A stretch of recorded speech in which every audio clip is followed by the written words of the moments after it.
Boa tarde, Felipão. Boa tarde, Gani. Boa tarde a todos que estão nos acompanhando. Dia quente aqui para Brasília, viu?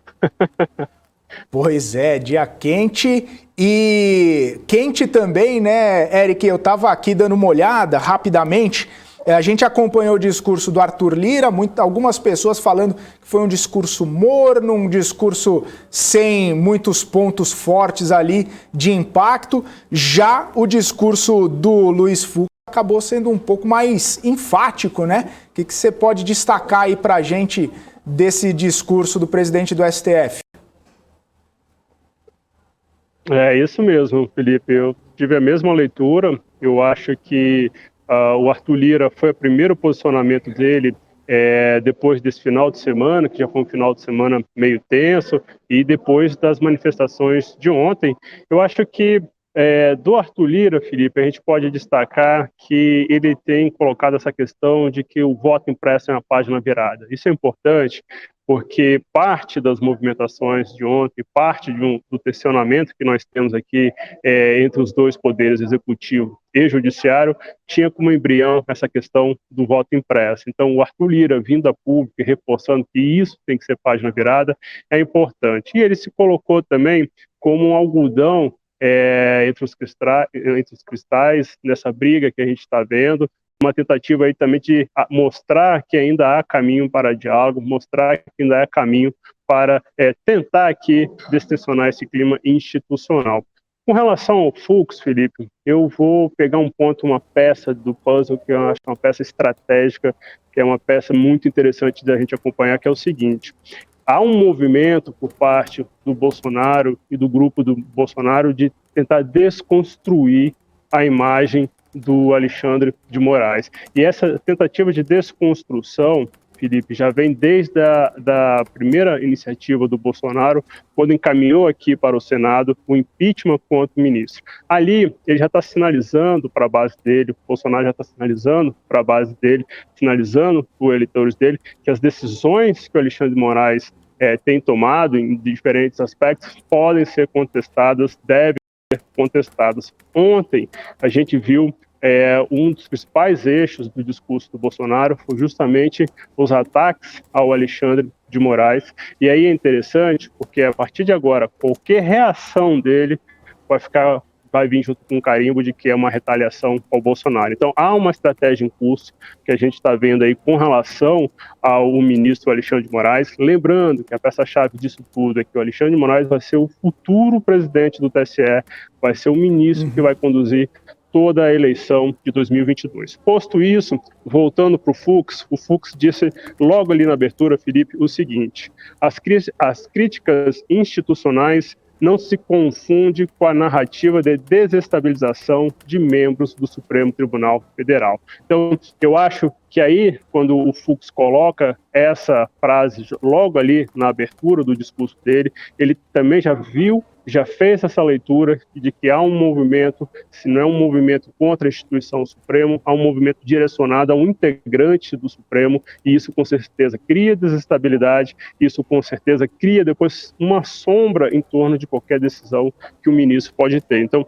essa seria uma das principais peças que eu traria para vocês de análise, porque isso a gente ainda vai ver na linha do tempo, porque isso vai ter desdobramento em futuras decisões do Alexandre de Moraes e futuras decisões também dentro das eleições, tendo em vista que ele que vai conduzir todo esse processo sendo o presidente do TSE. Um outro ponto que eu achei muito forte do ministro Fux foi quando ele falou: ninguém fechará essa corte. Parece que todo esse embate, todo esse tensionamento está assim deixando sublinhado alguns movimentos antidemocráticos. Acho que a partir do momento que um presidente do poder vem a público e reforça um discurso de que ninguém fechará essa corte, é porque o sinal de alerta, de certa forma, está aceso, mas é um sinal de alerta que eu coloco para vocês que dificilmente a gente vai avançar para além do que a gente viu ontem. Aquilo que eu já vinha batendo na tecla em outras entradas aqui, em outros programas, de que há essa movimentação que é direcionada aí para os eleitores do presidente Bolsonaro, mas não vejo espaço para ruptura. Não vejo, até porque, pegando mais uma vez o discurso do Arthur Lira, não está conflagrada aqui uma disputa entre os três poderes. Há ainda espaço para acomodações. E aí tem outras consequências que a gente vai falando aqui ao longo do programa. Mas essas são as primeiras leituras, e reforço também que o dia de ontem foi um dia muito importante, porque manifestar, gente, é um ato democrático. O estranho seria se a gente visse impedimento de manifestação em praça pública. Aí sim a gente estaria num momento muito, muito diferente do que a gente está vivendo hoje, que é a democracia. A gente está aqui com algumas imagens também do ministro Edson Fachin tá falando. A gente só vai ver se o que ele está falando tem relação aqui com as manifestações ou se já foi retomada lá a sessão no STF, tocando as pautas deles aí. Aí a gente só, o ministro Edson Fachin falando. Sua Excelência se traduz. Deixa eu dar uma olhada aqui. A grande esperança na institucionalidade, a grande esperança na palavra de Ulisses Guimarães, que dizia que traidor da Constituição é traidor da pátria. A grande esperança de que o Ministério Público certamente cumprirá suas funções constitucionais, lembrando, senhor Procurador-Geral da República, com os meus cumprimentos e a minha estima, lembrando que está em Êxodo, capítulo 3, versículo 7, abro aspas, eu vi a aflição do meu povo, eu ouvi os seus clamores por causa dos seus opressores.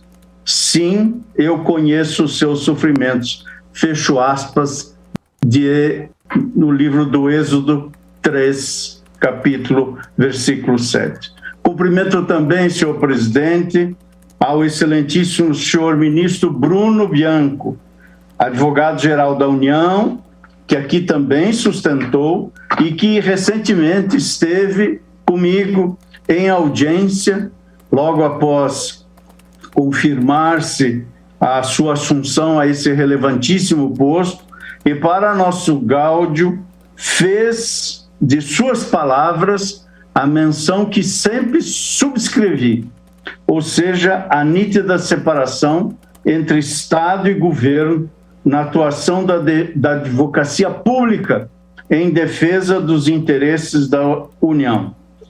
Como procurador do Estado do Paraná que fui, e fui com muita honra, saúdo essa distinção que Sua Excelência fez, sublinhando a diferença entre o transitório e o estrutural, entre o governo que se alterna como regra pétrea da democracia e o estrutural e permanente que é o Estado. E eu estou seguro de que isto irá guiar o munus de Sua Excelência, relembrando que mesmo nos momentos difíceis da advocacia pública, e falo da experiência pessoal honrosa que tive por longos anos na Procuradoria, na briosa Procuradoria do Estado do Paraná, relembro o cancioneiro popular brasileiro que diz, abro aspas, é melhor lutar quando é fácil ceder, negar quando a regra é vender, e o mundo vai ver uma flor brotar do impossível chão, fecho aspas, para o ânimo que há certamente de estimular a atuação briosa também da advocacia pública na AGU. Senhor presidente e eminentes pares, o voto que trago à colação divide-se em duas grandes partes. A primeira, trato de algumas elucidações preliminares, questões preambulares que a rigor se colocam, de certo modo, no voto, mas antes do mérito propriamente dito. Portanto, a esta primeira parte, a qual agora irei adentrar, e há uma segunda parte, que contém os diversos elementos que compõem a ratio, a razão, que como fio condutor espelha a percepção que trago à colação a esse debate. Nesta segunda parte eu inicio, após vencer as preambulares, a segunda parte compõe-se de, em primeiro lugar, do contexto histórico, Em segundo lugar, do julgamento da multicitada aqui, e a Lures também, a PET 3388, que tratou de Raposa Serra do Sol. Na terceira parte do exame do mérito, cuido das ações judiciais possessórias em áreas administrativamente reconhecidas como indígenas, dos direitos indígenas e direitos fundamentais e da natureza jurídica da demarcação. E na quarta e última parte do voto, cuido também da posse indígena e direitos originários, do esbulho e sua configuração, dos estudos antropológicos e a posse indígena. O ministro Edson Fachin começou falando, né, a respeito das manifestações, agora já mudou a pauta lá do STF, inclusive sobre toda aquela questão lá do marco temporal das terras indígenas. Quero trazer novamente o Eric DK aqui com a Lagani. Eric, desculpa, a gente estava falando aqui, o ministro Edson Fachin falando, inclusive uma fala também bastante dura, quando ele fala que traidor da Constituição é traidor da pátria. Ou seja, a gente vê os ministros do Supremo Tribunal Federal bastante incomodados e bastante enfáticos em relação a tudo que está acontecendo, né, Eric? É uma reação que a gente vê, uma reação institucional, tá, Felipe? A gente vê o presidente do poder, o Fux, reagindo. Esse termo da pátria é muito interessante, Felipe, que assim como o Fachin usou, o Fux também utilizou bastante, quando ele disse, cuidado aqueles que são afeitos aos falsos profetas do patriotismo, o discurso de nós contra eles é o discurso do caos. Por que isso tudo, Felipe? O que está com o pano de fundo disso tudo? Estrategicamente, o Bolsonaro, e até de uma forma inteligente, tem misturado questões patrióticas, símbolos nacionais, com questões de atos políticos que envolvem o bolsonarismo. Então, por exemplo, ontem era um 7 de setembro, era um dia nacional, era um feriado nacional que se comemorava a pátria de uma forma geral. E o que a gente só falou? A gente só falou de um movimento político, um movimento aí que foi que tomou algumas cidades. Então, estrategicamente, ele tem feito essa mistura, inclusive qualquer um de nós hoje, sendo ou não sendo bolsonarista, se colocar a camisa da seleção e andar pelas ruas, vai ser taxado de bolsonarista. Então, estrategicamente, há essa mistura, há essa questão que a gente vê de símbolos nacionais com questões políticas sendo entrelaçadas. Então, há também no discurso dos ministros do Supremo essa questão do patriotismo, de que alguns atos, algumas questões que estão sendo colocadas não são patrióticas, não são a favor da nação. Então, a gente está vendo aí uma verdadeira guerra de retórica de um lado e do outro, e chama a atenção para um outro ponto do discurso do ministro Fux, foi um discurso realmente bastante duro, dizendo que esticar, não foi nesses termos, mas ele sinalizou que esticar a corda, sinalizar avanço em questões democráticas, isso pode ser, inclusive, depois visto por meio de algum processo no Congresso Nacional. Então, isso é interessante quando vem da boca de um presidente de um outro poder, que mostra que já existe um certo ambiente ali de indisposição com o Executivo. Como é que funcionaria um caso de um processo contra o presidente da República? Qualquer partido pode acionar o Supremo Tribunal Federal, e aí vai ter que ser, logicamente, embasado isso. O Supremo Tribunal depois mandaria aqui para o Congresso um processo contra o presidente, aqui para a Câmara dos Deputados, e a partir disso, então, teria desdobramentos. É um pouco, Felipe, do que a gente viveu com o Michel Temer naquele episódio do Joesley Day. Naquela ocasião, Felipe, foi aberto um processo contra o então presidente Michel Temer. O Supremo, então, não pode tomar uma decisão de bate-pronto, ele precisa primeiro encaminhar para a Câmara e para o Senado, para o Congresso tomar uma decisão, e depois voltaria esse processo para ser julgado pelos 11 ministros do Supremo. Na fala de hoje do ministro Fux, você vê que até isso ele se sinalizou quando ele disse que tem questões que podem ser respondidas, deixa eu pegar aqui o ponto certinho, que são... eu perdi exatamente a fala dele, mas ele fala de crime de responsabilidade. Quando ele fala de crime de responsabilidade, você vê que é o próprio presidente de um poder colocando isso em questão, colocando isso na ordem do dia, colocando essa sombra em torno desse discurso. Uhum. Ele falou, Eric, em questão que ameaças à independência do STF, ameaças a intimidações à independência do STF, e isso configura crime de responsabilidade, né? Que não é pela desobediência, pela desordem, caos provocados, que as coisas vão ser resolvidas na corte, sim pelos recursos, pelos meios legais. Ô Eric, eu quero trazer o Gani, ele está aqui na nossa tela, ele tem perguntas também para você. Ô Gani, fica à vontade. Bom, eu tenho posso emendar já duas perguntas? Bom, a primeira, Eric, para ter essa pauta, né, do impeachment, o Arthur Lira que teria que colocar em votação. E o Arthur Lira é um aliado do governo, né? Além do que, as manifestações de ontem tiveram grande adesão popular, e o impeachment, você sabe disso, que é um misto de um processo jurídico contra um processo político, né?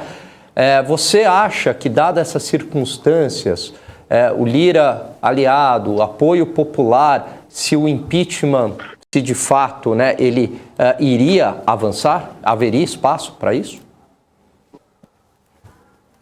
Não, Gani, eu acho que não tem espaço. Se a gente pegar hoje os principais movimentos que tiveram nesse sentido foram de partidos de centro, mas são partidos que vão desembarcar da base do governo aqui no Congresso, são partidos como o PSDB, o PSD, o MDB, o Solidariedade, que estão tentando construir uma terceira via. Então, em algum momento, isso vai acontecer, esse desembarque vai acontecer. E eu falo desembarque, gente, porque até aqui esses partidos que também formam o Centrão vinham ajudando na votação de uma agenda econômica, de uma agenda que conversa com as questões liberais. A antecipação, Gani, de um debate eleitoral de 2022 pode antecipar, então, esse desembarque, pode antecipar, então, que esses partidos que ajudam na votação comecem a criar mais dificuldades.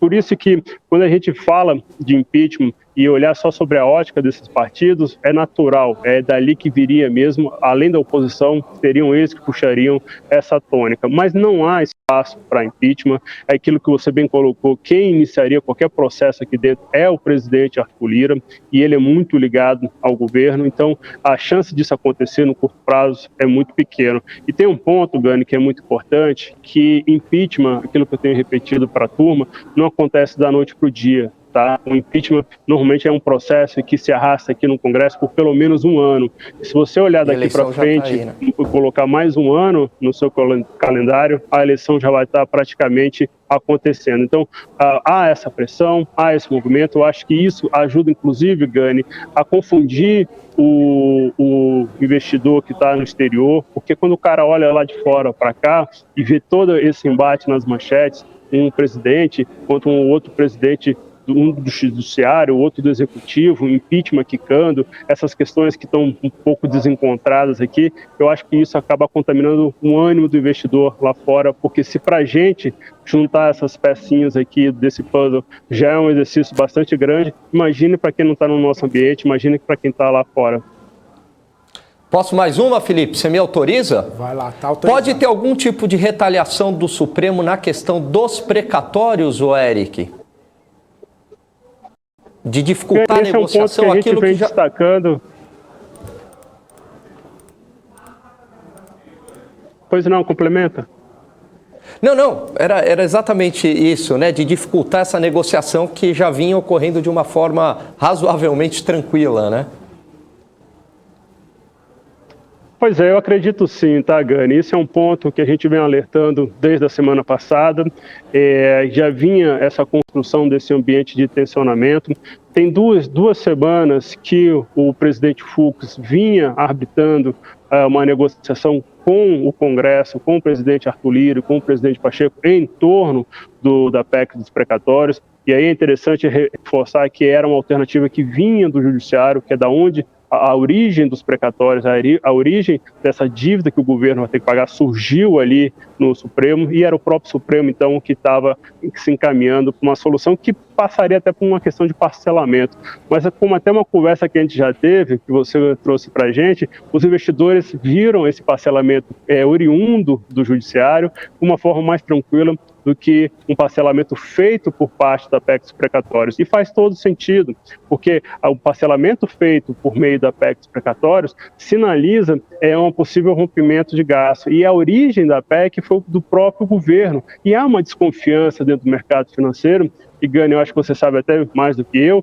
de que o governo pode escorregar para questões populistas. E a PEC dos precatórios é um caminho para escorregar em questões populistas, porque pode ser alterado por meio dela as regras do teto de gastos. Alterar a regra do teto de gastos significa descontrole dos gastos com questões sociais, com questões de obra, num ano de eleição, o que normalmente tem muito apetite aqui dentro do Congresso, mas, consequentemente, também é uma pauta que, para o investidor, sinaliza instabilidade e falta de previsibilidade com gastos do governo. Obrigado, Eric, pelas ótimas respostas. Inclusive, né, Eric, a segurança jurídica é uma questão que muito levada em consideração quando o investidor vai fazer algum tipo de aporte aqui no Brasil, principalmente o investidor estrangeiro, né? A gente sabe que naquela busca por alguns ativos, ele precisa dessa segurança jurídica. E essa relação, tanto quanto conturbada, entre o executivo e o judiciário, isso aí acaba atrapalhando também, né? Quando se olha para o Brasil como uma fonte ali de investimentos, como uma possibilidade de alocação de recursos. Isso acaba fazendo com que a gente veja esses movimentos da Bolsa brasileira, tanto de queda, se descolando, né, das bolsas internacionais que estão em movimento de alta. A gente vê a Bolsa brasileira sofrendo aí com o cenário doméstico. É mais ou menos esse caldo aí que a gente vê, todo esse cenário que a gente vê por aqui, que acaba afastando os investidores? Eu acho que contribui muito, Felipe. Eu acho que da forma como você colocou, nessa dinâmica e colocando em peças de puzzle para a turma. A gente tem ali uma primeira peça, que é uma crise institucional entre dois poderes. Essa crise institucional pode desencambar para uma falta de acordo em relação a essa questão dos precatórios, se era uma questão que solucionaria, e pode então desaguar nessa questão da PEC dos precatórios, que sinaliza para rompimento de teto e também descontrole de gastos públicos. Então, de um movimento de 7 de setembro, de um tensionamento entre os dois poderes, a gente já tem um fato que para o investidor estrangeiro já não é algo saudável, já não é algo que traga tranquilidade. Se você somar o fato de 7 de setembro com a possibilidade de avanços da PEC dos precatórios e mudanças aí no teto de gastos, você vê que quando a gente fecha esse puzzle, as peças desse quebra-cabeça, fica um cenário bastante conturbado. E no paralelo, um pouco que você perguntou também, a gente vê então reações no mundo da política da turma que é do centro, podendo também reagir de uma forma a impedir que algumas reformas avancem. Então, quais são as 3 principais peças que, na minha opinião, pode afugentar um investidor estrangeiro e, de uma certa forma, até o investidor local? Crise institucional, a gente vai ver esse tensionamento ainda avançar. Essa crise institucional pode desencambar para uma solução da PEC dos precatórios, que é essa questão que envolve aí o teto de gastos. E, paralelo a isso, a terceira peça é a falta de avanço nas reformas que são necessárias justamente para compensar, para dar um balance aí no fiscal. Então, a soma dessas 3 peças está posta na ordem do dia.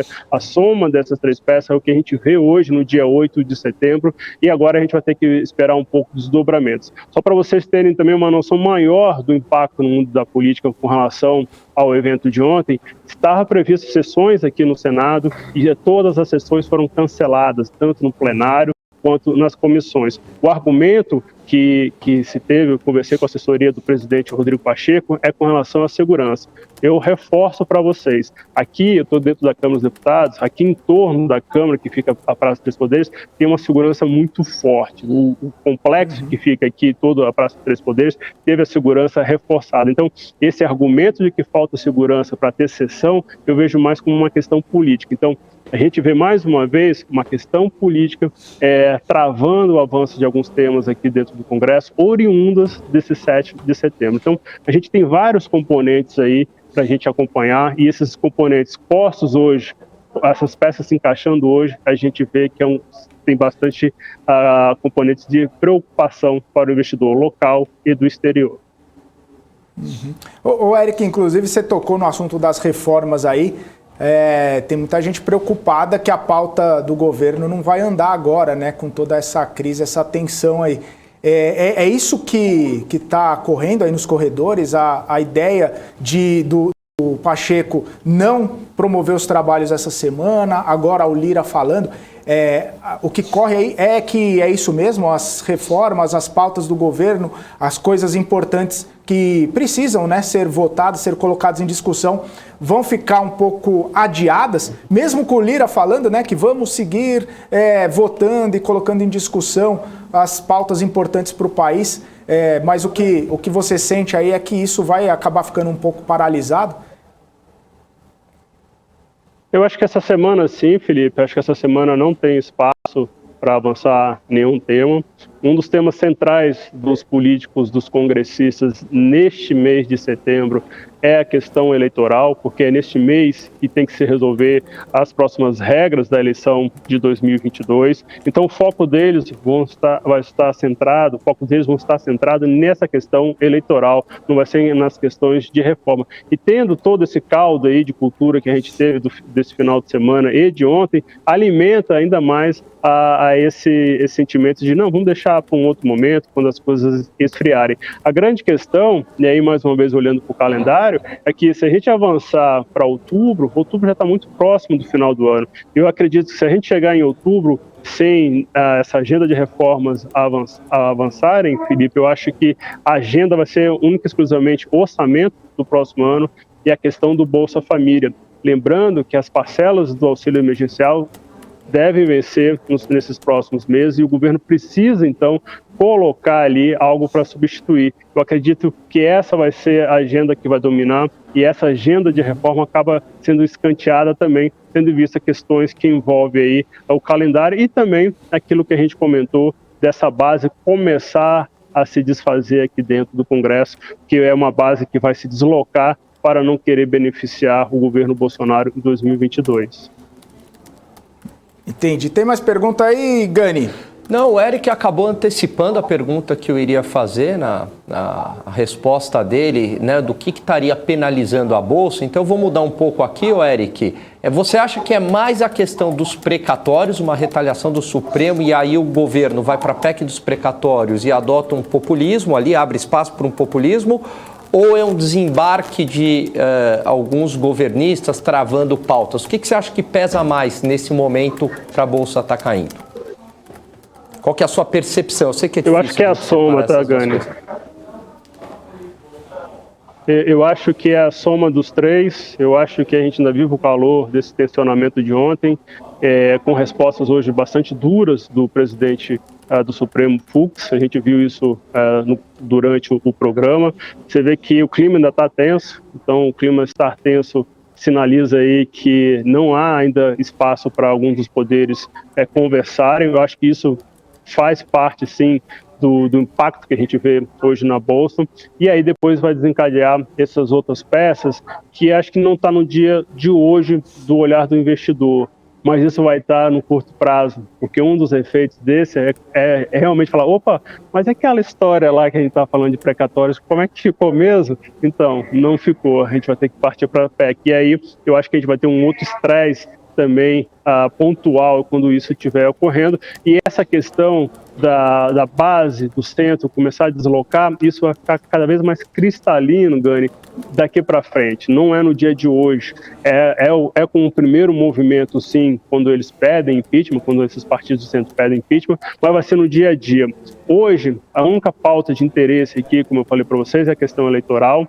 Tem a questão da reforma administrativa, que pode entrar aí até o final deste mês, mas a gente vai ter que esperar como é que vai ser o desdobramento. Eu acredito que essa reforma administrativa até consiga avançar na Câmara, mas vai chegar no Senado num momento muito tumultuado, num momento já bastante ruim para se avançar qualquer reforma. E aí, Gani, quando a gente olha para o Senado, o que tem lá esperando de reforma? Tem as duas reformas tributárias que não se conversam, que não tem ali nenhuma conexão uma com a outra. E o detalhe, a proposta que os senadores defendem é a proposta que o governo é contra. Então, tirando tudo, já haveria muita dificuldade para esse tema avançar. E colocando esses ingredientes de tensionamento, ingredientes de desembarque, ingrediente aí de pressão externa, a gente vê que as coisas ficam mais difíceis. Então, não há uma peça solta, não há uma peça única para te responder.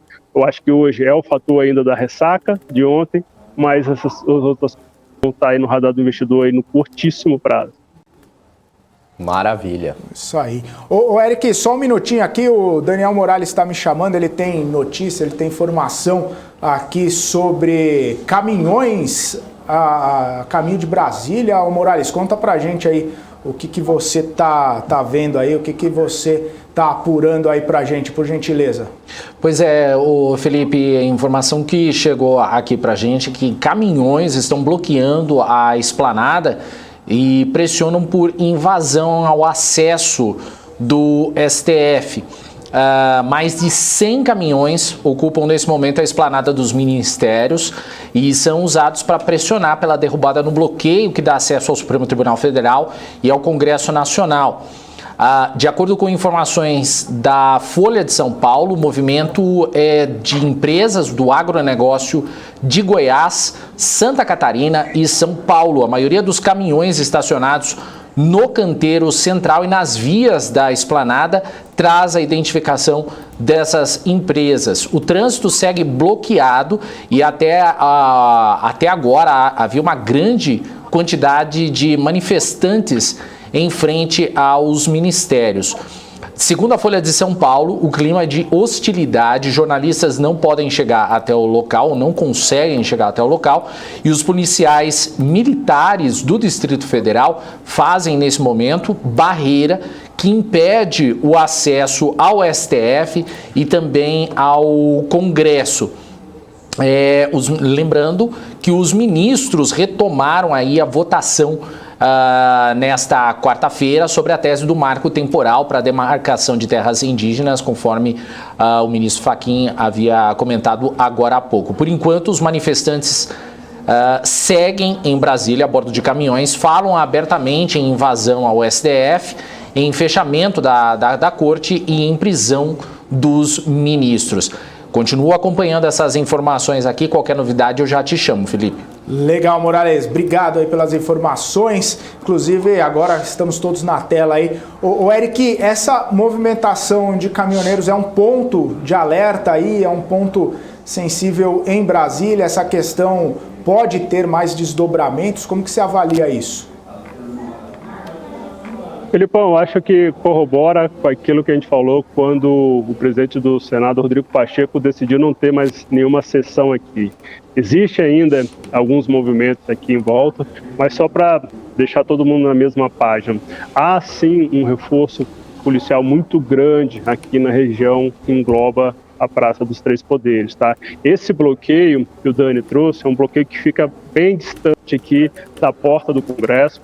E aí qual é a sequência? Vem o Congresso e depois vem a Praça dos Três Poderes, onde está o Supremo, que seria o alvo principal aí da turma. Então, há ainda muito o que se percorrer até chegar a um Supremo Tribunal para ter uma invasão. E, assim como nós todos que estamos falando aqui nesse programa já sabíamos desse evento de 7 de setembro e do dia seguinte, a inteligência, a segurança de Brasília também já sabia. Então, há esse reforço, há todo esse cuidado. Pressão, Felipe, vai ter. A gente viu isso, inclusive, no dia 7 de setembro. Alguns manifestantes isoladamente tentaram aí furar esse bloqueio, chegaram até a mexer ali em algumas barricadas que tem, mas as coisas não avançaram, as coisas caminharam até de uma forma bastante pacífica aqui em Brasília. Então, eu acredito que vai ter algumas questões pontuais, mas não há como, neste momento, se progredir para a invasão do Supremo Tribunal Federal, até porque tem todo esse reforço na segurança e há todo esse cuidado. Eu não acredito também que os manifestantes vão querer esticar a corda a esse ponto de ter um confronto com o policiamento aqui de Brasília. Eu acho que vai ter ali só uma bateção de boca, como a gente já viu em outras manifestações, em outros momentos aqui em Brasília, mas nada ostensivo a ter que aforar um bloqueio e ter que ter uma ação policial mais ostensiva. Então, mas isso ajuda sim, Felipe, para esse clima de tensionamento, isso ajuda sim para esse clima de não ter atividades aqui no Congresso. Eu falei do Senado, mas eu estou aqui na Câmara, e aqui na Câmara também está tudo parado. Teve a declaração mais cedo do Arthur Lira e foi isso. A gente não vê ninguém circulando por aqui, nenhum parlamentar circulando por aqui neste momento, não. Maravilha. Ô Eric, eu quero chamar novamente aqui, né, o discurso do presidente do STF, Luiz Fux, para a gente acompanhar e detalhar também o que foi dito aí, inclusive sobre essas manifestações em razão dos discursos do presidente Jair Bolsonaro ontem. Vamos acompanhar rapidamente aqui o que o Luiz Fux disse na abertura dos trabalhos lá do STF de hoje. Da Justiça Estadual e Federal, a incluídos juízes, desembargadores e ministros dos tribunais superiores, excelentíssimo senhor Procurador-Geral Augusto Brandão de Aras, senhoras advogadas e advogados, cidadãos brasileiros. O Brasil comemorou na data de ontem 199 anos de sua independência. Em todas as capitais, em diversas cidades do país, cidadãos compareceram às ruas. O país acompanhou atento o desenrolar das manifestações e, para a tranquilidade de todos nós, os movimentos não registraram incidentes graves. Com efeito, os participantes exerceram as suas liberdades de reunião e de expressão, direitos fundamentais ostensivamente protegidos por este Supremo Tribunal Federal. Neste ponto, é forçoso enaltecer a atuação das forças de segurança do país, em especial as polícias militares e a Polícia Federal, cujos membros não mediram esforços para a preservação da ordem e da incolumidade do patrimônio público, com integral respeito à dignidade dos manifestantes. Destaque-se por seu turno o empenho das Forças Armadas, dos governadores de Estado e dos demais agentes de segurança e da inteligência pública que monitoraram em tempo real todas as manifestações, permitindo assim o seu desenrolar com ordem e paz. De norte a sul do país, percebemos que os policiais e demais agentes atuaram conscientes de que a democracia é importante não apenas para si, mas também para seus filhos, que crescerão ao palio da normalidade institucionais que seus pais contribuíram para manter. Este Supremo Tribunal Federal também esteve atento à forma e ao conteúdo dos atos realizados no dia de ontem.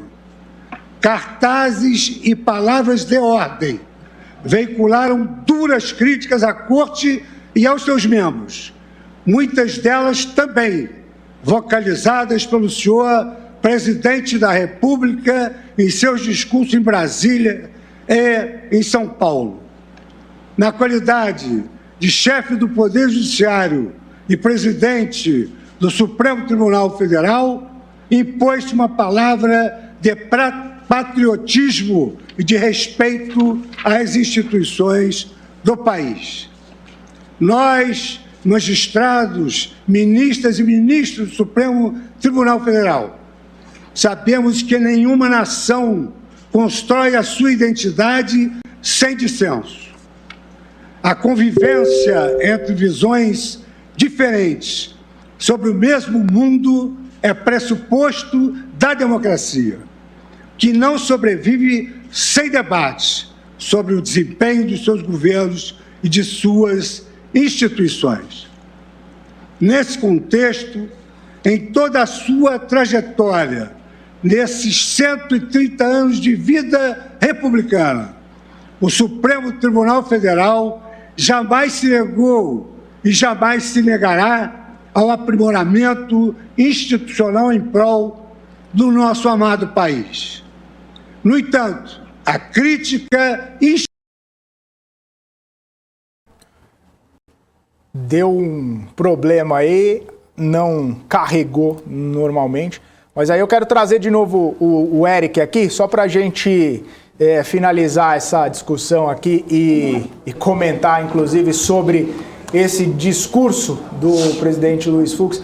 Ô Eric, o que eu posso ver aqui, e até falar para você que está no nosso chat, muitas pessoas discutindo, né, essa questão sobre o STF. E aí, a minha pergunta para você é a seguinte: a gente vê muitos parlamentares, a gente vê várias pessoas recorrendo ao STF, né? Buscando o auxílio, buscando o entendimento, buscando o parecer do STF, mas agora a gente vê uma determinada, não é nem animosidade, mas as pessoas declarando muito que o STF não presta, que o STF está tomando decisões antidemocráticas contra a Constituição. E aí eu queria saber de você, né, como que você vê essa situação, por causa dos próprios políticos que estão aí, que fazem esse tipo de movimento em busca do STF em determinados momentos, outros momentos contra o STF. Por que essa polarização, né, esse embate, essa tensão da corda aí contra o judiciário acaba ficando tão evidente, principalmente nesse momento de polarização política que a gente está vendo? Bom ponto, Felipe.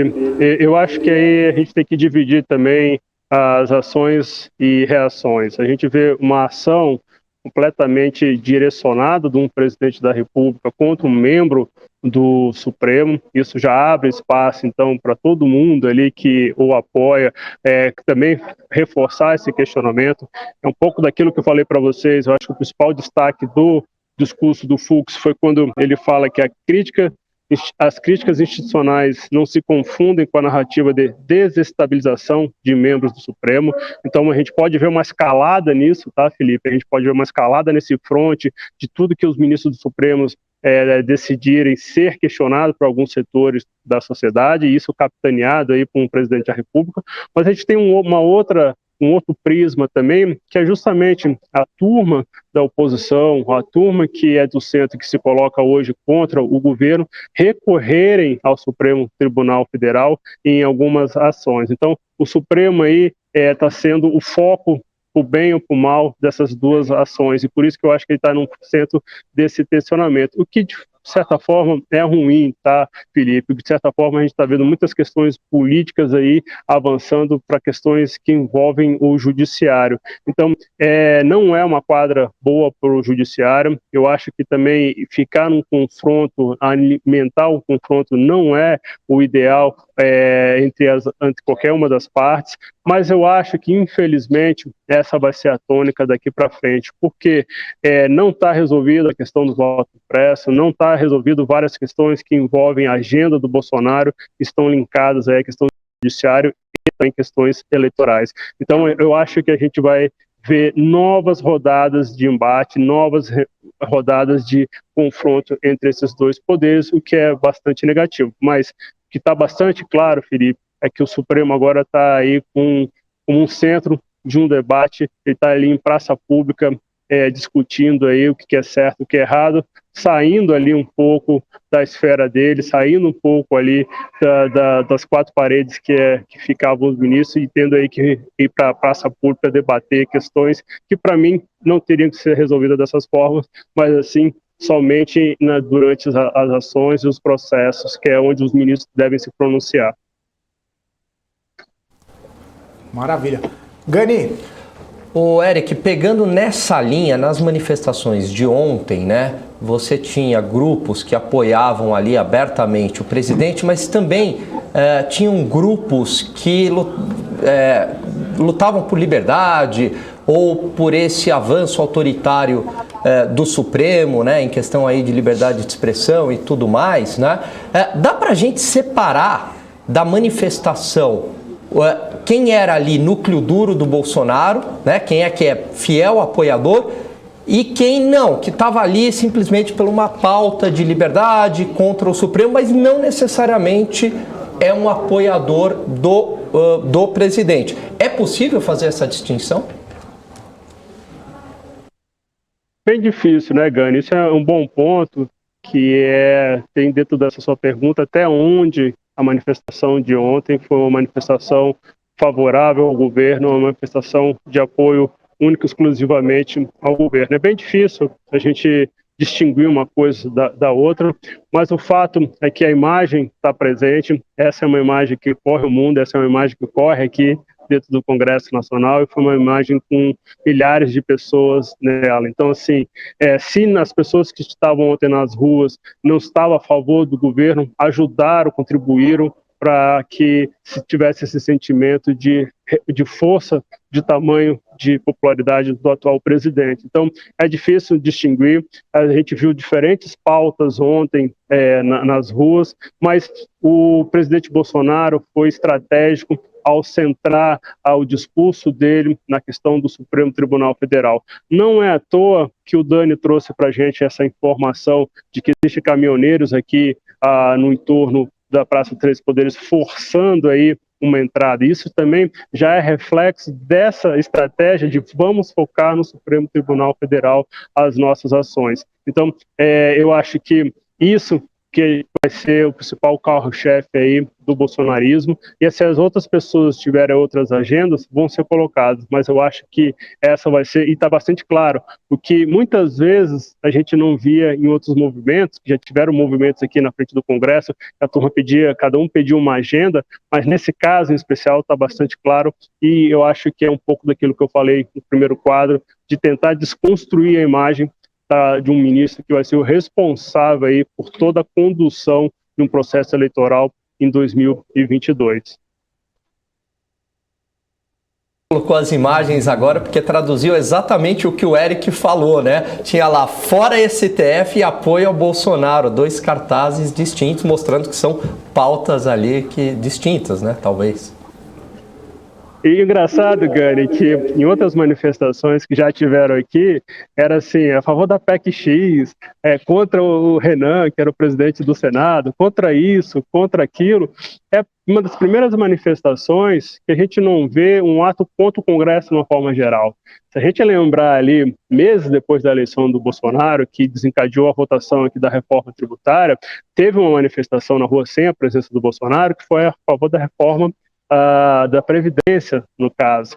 E ali tinha cartazes, muitas críticas aos políticos, em especial o presidente da Câmara, o Rodrigo Maia. A gente não viu dessa vez esse foco exclusivo no político, esse foco exclusivo no Congresso Nacional. A gente vê aí uma mudança de estratégia, uma mudança aí de foco que foi o Supremo Tribunal Federal, porque é ali que muitas questões vão ser decididas, não mais aqui no Congresso, muitas questões vão ser decididas em relação ao Bolsonaro, seja com relação ao processo, seja com relação ao processo contra a família, ou seja, nessa questão eleitoral que ainda vai ter muito pano para manga. Então, o foco hoje é lá e não o Congresso. Maravilha. Ô, Eric, eu sei que você tem compromisso, tem agenda aí. Pedir para você deixar suas considerações finais, por gentileza, nessa participação aqui no BMC Market, que a gente está repercutindo tanto os protestos, as manifestações de ontem, quanto os desdobramentos, né, repercussões, não só na Bolsa de Valores, mas também com os presidentes das instituições, né, do presidente da Câmara, Arthur Lira, o presidente do Supremo Tribunal Federal, Luiz Fux. O que você pode deixar aí para a gente amarrar, né, todos esses desdobramentos? Felipão, eu senti falta do painel do Dani. Ele sempre mostrava um painel com termômetro aí do mercado. Depois eu vou mandar um zap para ele me dizer como é que tá o painel dele. Mas de uma forma geral, gente, agradecer as perguntas, agradecer a participação de vocês. Estamos aqui à disposição para tentar trazer e esclarecer os cenários do Brasília. Maravilha, obrigado. A gente que agradece, viu, Eric? Um abraço para você. Até uma próxima. Você volta quando quiser aqui para a gente poder bater um papo mais sobre política aí, todo esse cenário que está acontecendo aqui no Brasil. Valeu, Eric. Abraço para você, bom trabalho aí.